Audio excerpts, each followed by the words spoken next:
9,000 मेगावॅटचे work order आपण दिलेले आहेत. 9,000 मेगावॅटचे ज्याचं काम सुरू झालं आहे आणि 18 महिन्यामध्ये त्यांना काम करायचं आहे. त्यांनी 18 महिन्यात काम केलं तर केंद्र सरकार त्यांना 30% सबसिडी देणार आहे. त्यामुळे 18 महिन्यामध्ये 9,000 मेगावॅटचे आपले जे कृषी फीडर आहेत हे सोलरवर जाणार आहेत. ते सोलरवर गेल्यामुळे दिवसाची वीज आमच्या शेतकऱ्यांना त्या ठिकाणी प्राप्त होणार आहे. आणि अनेक लोकांनी प्रश्न उपस्थित केले, नंतरही कदाचित उपस्थित करतील, आज जी काही चर्चा आहे चर्चेतही उपस्थित करतील, दादा उत्तर देतीलच. पण उरलेले आता आपल्याला साधारणपणे 15 ते 16,000 मेगावॅट त्या ठिकाणी वीज कृषी करता लागते. उरलेल्या 6,000 मेगावॅटचं देखील पुढच्या 3 महिन्यात आम्ही नियोजन केलेलं आहे. आणि याचा फायदा काय आहे? एकीकडे शेतकऱ्याला पंप न बदलता दिवसा त्याला ती वीज मिळणार आहे. आज शेतकऱ्याला जी आपण वीज देतो ती आपल्याला 7 रुपयाची पडते आणि शेतकऱ्याचा दर ₹1.25 ते ₹1.50 आहे. त्यामुळे जवळजवळ 5.5 रुपयाची सबसिडी काही थेट आणि काही क्रॉस सबसिडी आपल्याला द्यावी लागते. आता या 9,000 मेगावॅटला जो दर आलेला आहे तो ₹2.81 पासून ₹3.10 दर आलेला आहे. त्यामुळे आपण जर विचार केला तर 7 रुपयाची आपली वीज थेट जर 3 रुपयापर्यंत आली, ऍव्हरेज जरी विचार केला तरी युनिट मागे 4 रुपये आपले वाचणार आहेत. आणि म्हणून काही लोकांनी टीव्हीवर मी बघितलं, त्यांनी म्हटलं की तुम्ही आता निवडणूक आहे म्हणून शेतकऱ्याला मोफत विजेची घोषणा केली, त्यानंतर तुम्ही ते बंद करून टाकाल वगैरे. पण हे जे काही आपण सोलरवर कन्व्हर्शन करतोय, या कन्व्हर्शनमुळे आज जेवढी सबसिडी आपण देतो आहे तेवढीच सबसिडी पुढच्या 3 वर्षानंतर आपल्याला लागणार आहे, 4 वर्षानंतर लागणार. दरवर्षी कमी कमी होत जाणार आहे. त्यामुळे 4 वर्षानंतर कुठलीही अधिकची सबसिडी न देता आपल्याला शेतकऱ्याला मोफत वीज देता येईल. त्यामुळे राज्यावरचा भार देखील हा 4 वर्षामध्ये रिड्युसिंग बॅलन्सनी, 18 महिन्यानंतर रिड्युसिंग बॅलन्सनी हा राज्यावरचा सबसिडीचा भार असणार आहे.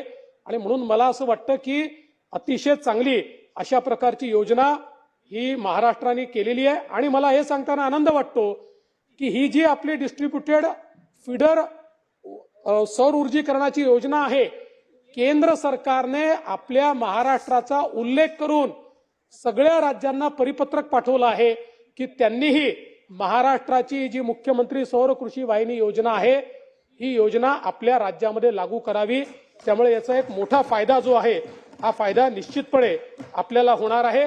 माननीय अध्यक्ष महोदय, या चर्चेच्या दरम्यान एक विषय हा स्मार्ट मीटरच्या संदर्भातला मांडण्यात आला.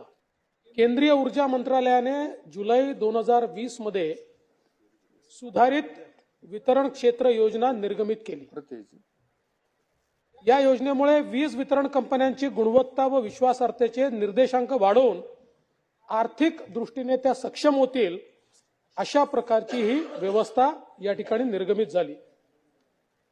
आणि प्रीपेड मीटरचे विविध फायदे लक्षात घेता केंद्रीय ऊर्जा मंत्रालयाने 26 फेब्रुवारी 2021 मध्ये सर्व वीज वितरण कंपन्यांना स्मार्ट मीटर लावण्याचे आदेश दिले.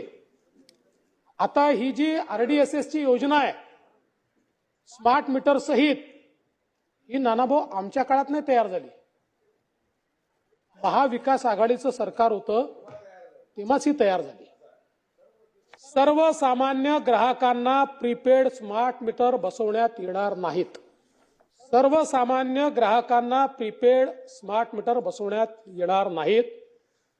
सिस्टीम मीटरिंगच्या अंतर्गत सबस्टेशन मधील सर्व फीडरवर तसेच वितरण रोहित्रांवर, डिस्ट्रीब्युशन ट्रान्सफॉर्मरवर, सर्व सरकारी कार्यालयांमध्ये स्मार्ट मीटर बसवण्यात येणार आहेत.